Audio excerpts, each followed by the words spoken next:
Hello बच्चों, साहित्य सरोज में आपका स्वागत है। तो आज किसलय भाग 3 वर्ग 8 का पाठ 12 विक्रमशिला लेकर आई हूँ।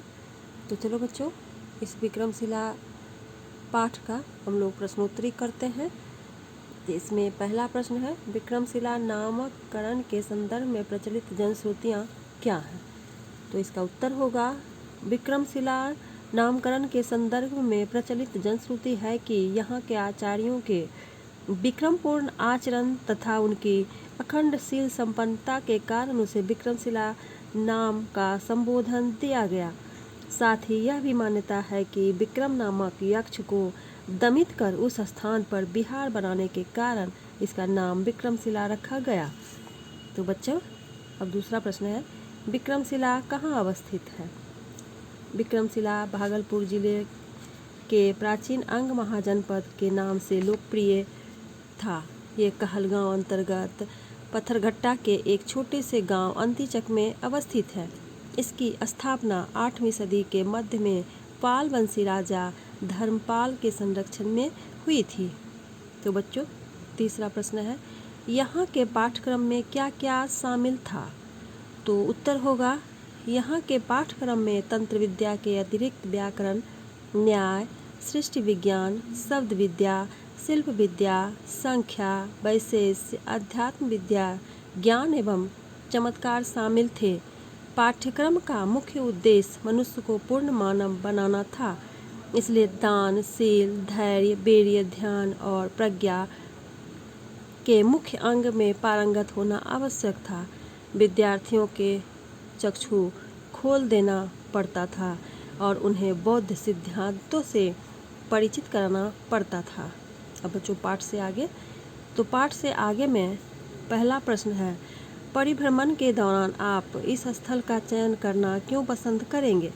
तो इसका उत्तर होगा, परिभ्रमण के दौरान मैं इस स्थान का चयन इसलिए पसंद करूंगा क्योंकि यह स्थल भारत के गौरवशील अतीत का परिचय कराता है। वहीं देश विदेश के विद्यार्थी अध्ययन करके स्वतः मान सम्मान के हकदार हो जाते हैं।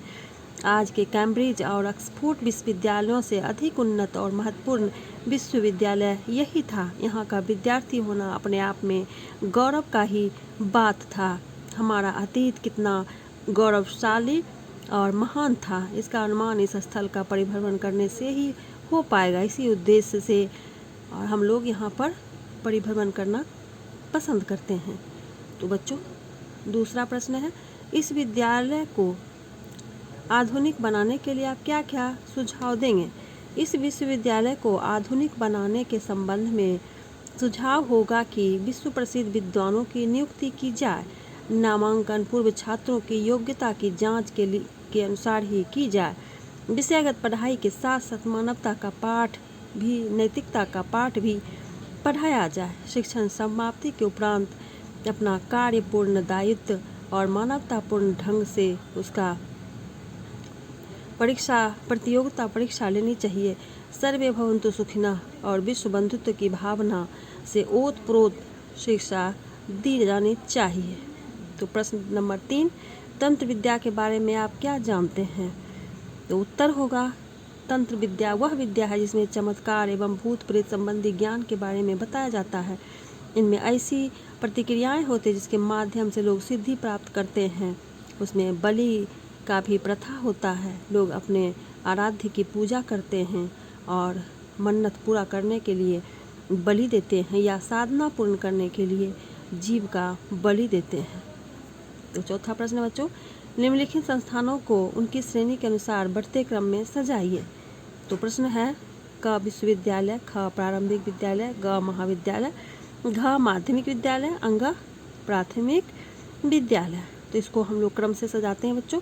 उत्तर में तो जो प्रारंभ से शुरू होता है उसको हम लोग क्रमबद्ध तरीके से बढ़ते क्रम में लिखेंगे। तो क में लिखना प्रारंभिक विद्यालय, क्योंकि बच्चों की प्रथम पाठशाला प्रारंभ से ही होती है।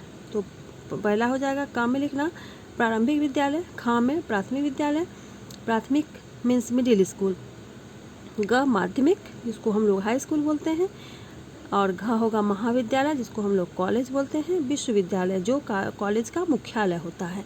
इस तरह से हम इसको सजाकर लिखेंगे। अब आते हैं व्याकरण की ओर, जिसमें व्याकरण है संधि। तो संधि को पढ़ते हैं बच्चों। संधि दो वर्णों के मेल से होने वाला परिवर्तन को संधि कहते हैं। जैसे पुस्तक जोड़ आलय पुस्तकालय, इसमें अ जोड़ आ बराबर आ होता है।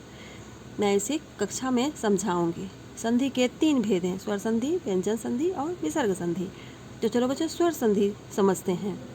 दो स्वर वर्णों के मेल से होने वाले परिवर्तन को स्वर्ण संधि कहते हैं। जैसे विद्या जोड़ अर्थी विद्यार्थी, आ जोड़ आ बराबर आ।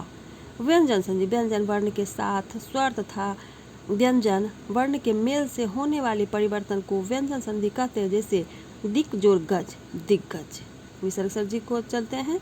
तो विसर्ग के साथ स्वर या व्यंजन के मेल से जो परिवर्तन होता है उसे विसर्ग संधि कहते हैं। जैसे मन, माँ और ना, मन हो गया उसमें विसर्ग, तो मना विसर्ग आ गया, इसलिए विसर्ग संधि है। जोड़ रथ तो मनोरथ, जो र बगल में है ना को ओकार में बदल देता है। इसकी मैं अगली वीडियो में प्रक्रिया भी बताऊंगी। तो अब बच्चों है कि उपरोक्त जानकारी के आधार पर संधि विच्छेद का संधि का नाम लिखिए। तो कुछ शब्द दिए हुए हैं, संधि का नाम लिखना है। अतिशयोक्ति, सर्वाधिक, परीक्षा, उल्लेखनीय, पुस्तकालय, शोधार्थी, विद्यार्थी, प्रत्येक, नवागत, उच्चादर्श, नामांकित, अवलोकितेश्वर। तो अब इन शब्दों का हमें संधि बतलाना है बच्चों। तो आओ बच्चों कॉपी कलम निकालो और उसको आगे लिखते जाओ। शब्द लिख लो और ये कौन सा संधि है उसके बारे में मैं बतला रही हूँ। तो अतिशयोक्ति में अति जोड़ उक्ति, अतिशयोक्ति ये गुण संधि है। सर्वाधिक, सर्व जोड़ अधिक, सर्वाधिक हो गया तो इसमें दीर्घ संधि होगा। परीक्षा, परी जोड़ इच्छा, परीक्षा स्वर संधि है। नहीं बच्चों ये दीर्घ संधि है, दीर्घ स्वर है, स्वर संधि। उल्लेखनीय, उत जोड़ उल्लेखनीय, व्यंजन संधि। पुस्तकालय, पुस्तक जोड़ आलय, दीर्घ स्वर संधि। शोधार्थी, शोध जोड़ अर्थी, दीर्घ स्वर संधि। विद्यार्थी, विद्या जोड़ अर्थी, दीर्घ स्वर संधि।